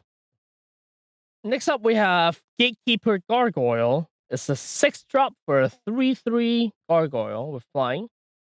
It enters the battlefield with a number of +1/+1 counters equals to the number of gates you control. This only costs 5 in Joda. This only costs 5 in Joda. And in the Joda deck, this is an 8/8. Or it only costs 4 if you're playing Thran Temple Gateway. Oh no. Yeah, and if you have all the gates, this is a big flyer. Yeah, even Bill cannot stop you from having the gate value. Oh man. I like it. This is a good card if you're in the right deck. In the right deck, it's good. In the right deck. And I mean, we are already talking about gate decks, so why don't we talk about Glaive of the Guild Pact? 2 drop for an artifact equipment that says equipped creature gets +1/+0 for each gate you control and has vigilance and menace. Equip 3. I like how it only costs 2 mana and then 3 to equip. That's a reasonable cost. It's reasonable. Because a lot of the times artifact equipments are they're too much to pay to cast, or they the equip cost is exorbitant. This is like Helm of the Host. Yeah. This is it's not bad. It's aggressive. It's alright. Yeah. It's not as good as Helm of the Host, the best commander in our format, but it's okay. It's okay. Yeah, it's okay. The next card is okay too. This is no longer in the 5-color deck, but this is okay, especially Modrotha. Wand of Vertebrae is a 1-mana artifact that says tap to put the top card of your library into your graveyard. So tap to draw a card in Modrotha. Of course. And pay 2, tap, and exile it to shuffle up to 5 target cards from your graveyard into your library. It's alright. Yeah. You probably never excel in the Mojotha deck. Yeah, and also, I think the art is kind of cool. It's literally like a spine of some like Yeah, lizard thing. it's a vertebrae. Yeah. So I like the art. I give it a good grade on the art, but the actual text is like eh. Well, the text is all right Yeah, whatever. because I mean, hold on. Let's be honest here. We just saw Perpetual Timepiece leave our format from the Mojotha deck. I mean, this basically replaces this. This is a It better does. card. It does. Yeah. I think this card probably sees play in Muldrotha. Maybe. Well, I don't want to say for sure, but I think there's a solid chance. And I just can't help. I can't help myself but to see if you have a way to mill yourself out. This card is Doomsday for 2 mana. Can you see that? Yeah. If you mill yourself out, this card is 2 mana Doomsday, and Doomsday is crazy. Yeah. Doomsday is the most powerful combo, one of the most powerful combo cards. If only we had printed. Laboratory Maniac to go with it. Yeah. Feels bad. Yeah. I can't wait to see how people break this card. I think there's potential. There are definitely combo potential of this. Yeah, this is another card that's like, it's not flashy and it's not stylish, but in the right deck it'll get the job done. Yep. So have fun with your Doomsday in colorless. Any deck can use it. Oh man. Yep. All right, we have 2 lands left. Gold lands. We're gonna talk about 2 lands. Yeah. Why don't you just start the first one? Okay, the first one. Well, I want to first say that the art looks good. I don't normally say that about cards. Like art isn't usually the first thing I look at, but this art is pretty good. Guild Mage's form is a gold land. It's a rare. Tap, add colorless, or you can spend 1 generic and tap, and you can add 1 mana of any color. If the mana is spent on a multicolored creature spell, the creature enters with a 1/1 counter on it. So that's good. Yeah. Is this too slow though? In the Boros deck? That's a good question, and the 1/1 counter is nice, but the problem is that it's a filter. It's like a non. It doesn't net you an additional mana to use it though. Okay. And tapping for colorless can be really difficult in Boros because like a lot of the Boros aggressive cards are really color intensive. So you don't really have a lot of room to be playing just like a waste, so to say. I don't know. It's tough. That I can't give you a good answer just like without like testing it. Yeah, it's an alright card. Yeah. Yeah, we'll see where it goes. I think there's potential. Gateway Plaza though. Oh yeah, that's another card where I like the art. It's a gate.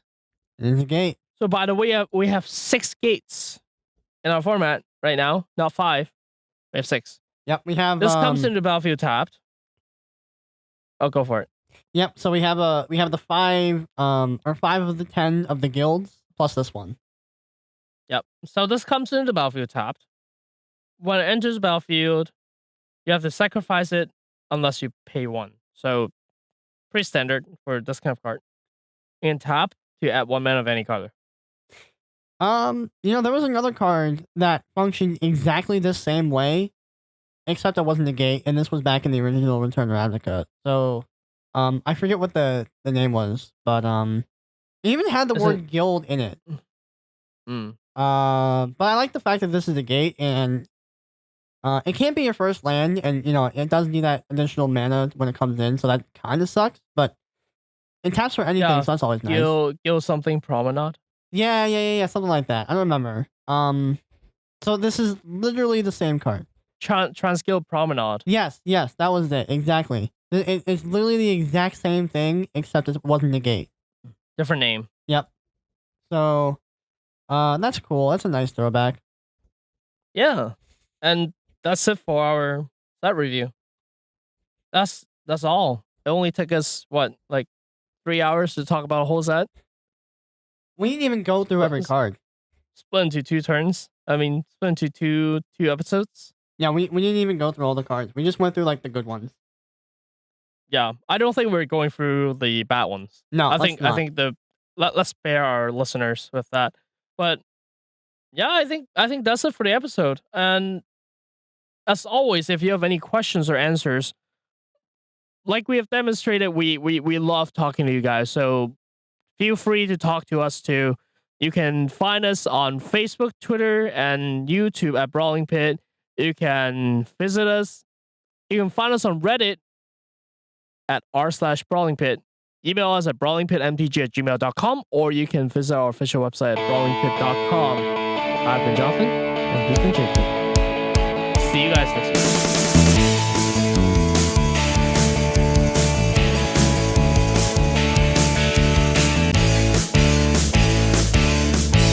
So, Jacob, What's up? you know, there's a grim news recently that I want to tell you. There's a grim news. Channel Oh. Fireball just announced there won't be any more Grand Prix in 2019. I believe you. There, like, Grand Prix, it's not. It won't be a thing anymore in 2019. On they're renaming Grand Prix to Magic Fest. Why am I not surprised? This is solely a matter of opinion. What I'm about to say. I like Grand Prix better. Like, it just Magic Fest just sounds weird. So I want to bet $1 Okay. and say that there will be people who book their travel and do everything and go to a Magic Fest expecting magicians pulling rabbits off hats. Yeah. Instead, they see a bunch of nerds playing cards. Yeah, I literally just don't like the fest part at the end of it. That's what, I'm not a fan. Yeah. Like, Magic the Gathering Grand Prix just it sounded better, it sounded more prestigious. Once again, 100% my opinion. That's just how I perceive it. Not, not trying to be objective about that. Yeah. Okay. I mean, I'm objecting about it. I think the name sounds stupid. Yeah. I think the agree. name just sounds plain stupid. I don't like it. I'm not trying to be nice. I'm not going to be nice here. Okay. That shouldn't be a name. Do not call it Magic Fest. That sounds I dumb. agree. I would just say it different. I don't like the name either. It's not. It rubs me the wrong way. And yeah. But other than that, they're saying that Magic Fest will have more prize pool.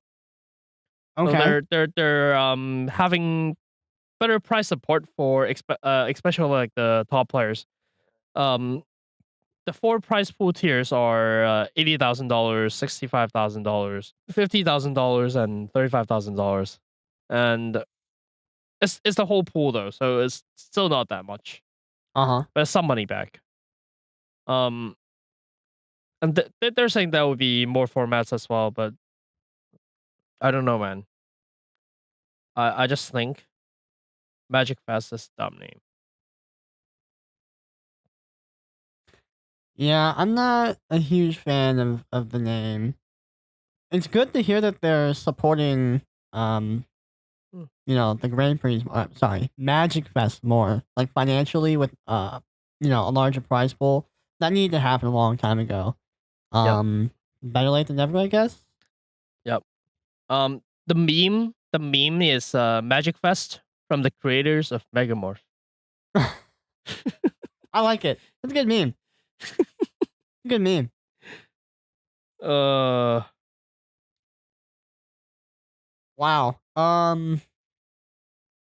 Yeah, I'm interested to know how many confused mothers are gonna walk in and be like, "Wait a minute, where are all the magicians?" And they're gonna see like a bunch no of sweaty rabbits off nerds. hats. Yeah. And yeah, missed opportunity to call it Magic the Gathering. Magic Gathering.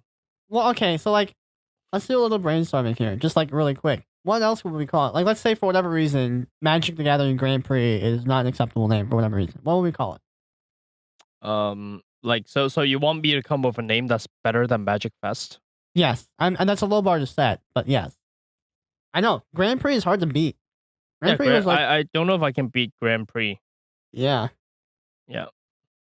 I'm gonna be honest with you. I can't beat it. I just thought for like a whole 2 minutes. Well, and I'm like, I can't think about it. can you beat Magic Fest though? Because I think I'm having difficulty beating Magic Fest, even though the bar is so low.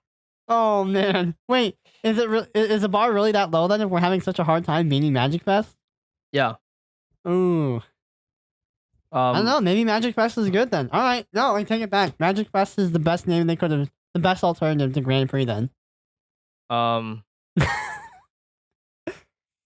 nobody's gonna know if I'm being ironic or not.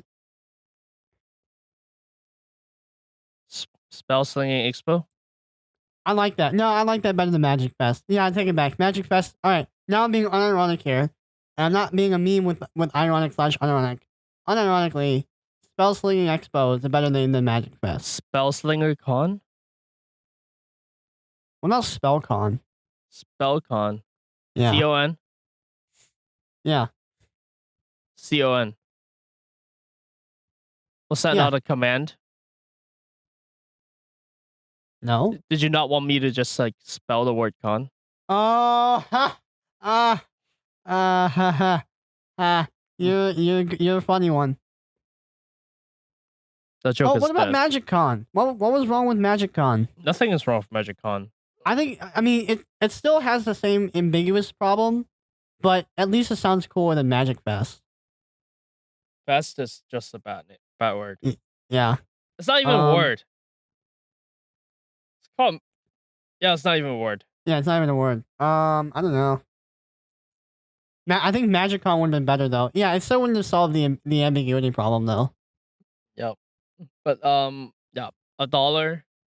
Someone is going to travel to a Magic Fest expecting rabbits off a hat, and they're not gonna get it because rabbit is not a creature type in Magic. Yeah. And hat has not been printed. Is Skull Climb a hat? I think it depends on the art. I just want to say, before we close out, don't call it Magic Fest. No, I don't think there's a. I don't.